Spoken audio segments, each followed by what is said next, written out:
Hi everybody, it's Lynn with Alliance Family Kitchen. Today I'm going to cover the top 5 frequently asked questions on how to tenderize meat with baking soda and velveting.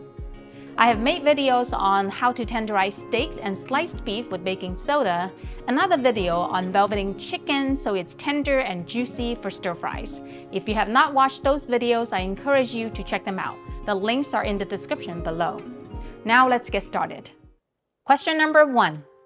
Is tenderizing meat with baking soda the same as the velveting technique used by Chinese chefs? No, they are not the same. You can tenderize meat with baking soda without velveting it, such as steaks or pork chops. Velveting is a Chinese cooking technique. To velvet meat, you marinate sliced or chopped meat with a mixture of cornstarch and seasoning so it becomes tender and juicy. Baking soda is only required for very tough and chewy meat in the velveting process. Question number 2. Can the same method be used to velvet beef and chicken for stir fries? Yes and no. It depends on the cut of beef. For very tough and chewy cuts of beef, you want to tenderize it with baking soda first and then rinse it off, then marinate it with cornstarch mixture to velvet it.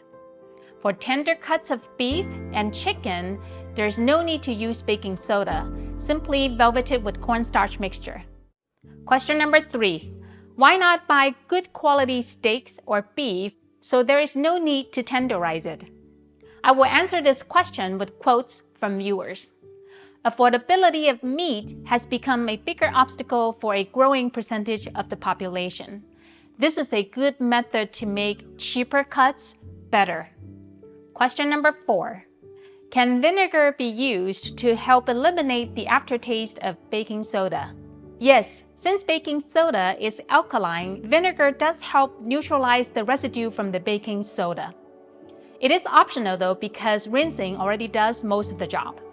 If you are using vinegar, add a tiny bit in the final rinse or in the marinade. Question number 5. Why do some recipes call for adding baking soda to the marinade instead of rinsing it off first? Putting baking soda in the marinade is an old and popular Chinese restaurant technique. It is rarely used in home cooking because for some people, baking soda can leave an unpleasant aftertaste. That's why I recommend rinsing off the baking soda before marinating because it eliminates the aftertaste. It adds a little bit more work, but in my opinion, it is completely worth it. I know there are a lot of die-hard fans out there who believe in the traditional way of velveting with baking soda in the marinade. I think it really comes down to a matter of preference. Do you notice the aftertaste of baking soda? Does it bother you? Let me know your thoughts.